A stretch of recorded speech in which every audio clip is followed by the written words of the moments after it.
Hello बच्चों, let's read the question and question says that in an upright pyramid of biomass the herbivores occupy the position.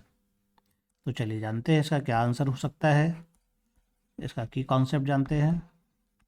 According to की concept यहाँ पर पूछा गया है pyramid of biomass. तो pyramid of biomass generally क्या होता है, अपराइट ही होता है। तो एक एग्जाम्पल लेके चलते हैं जिसमें कि हर्बीवोरस मौजूद हो।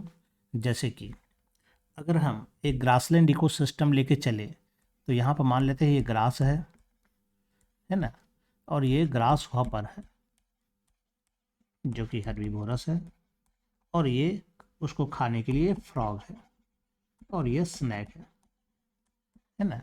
ये हो जाता है हमारा फर्स्ट ट्रॉफिक लेवल, ये हो जाता है सेकेंड ट्रॉफिक लेवल, ये हो जाता है थर्ड ट्रॉफिक लेवल, और ये हो जाता है फोर्थ या टॉप ट्रॉफिक लेवल हो जाता है ना। यहाँ पर अगर देखें ये प्रोड्यूसर है ना, ये प्राइमरी कंज्यूमर, ये सेकेंडरी कंज्यूमर, ये टॉप कंज्यूमर है ना। ये प्रोड्यूसर है, ये प्राइमरी कंज्यूमर, ये हर्बीवोरस होता है, ये कार्निवोरस होता है, और ये सेकेंडरी कार्निवोरस हम इसको कह सकते हैं, है ना। तो यहाँ पर इस अनुसार से अगर हम देखते हैं तो जो प्रश्न यहाँ पर कह रहा है कि हर्बीवोरस का क्या पोजीशन है इसमें, तो हर्बीवोरस का अगर पोजीशन देखेंगे तो हर्बीवोरस यहाँ मौजूद है ना।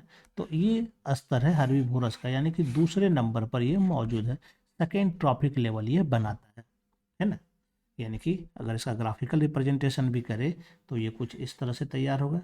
ये हो जाएगा हमारा ग्रास का यानी प्रोड्यूसर का, ये प्राइमरी कंज्यूमर का यानी हर्बीवोरस का, ये सेकेंडरी कंज्यूमर, ये टॉप कंज्यूमर।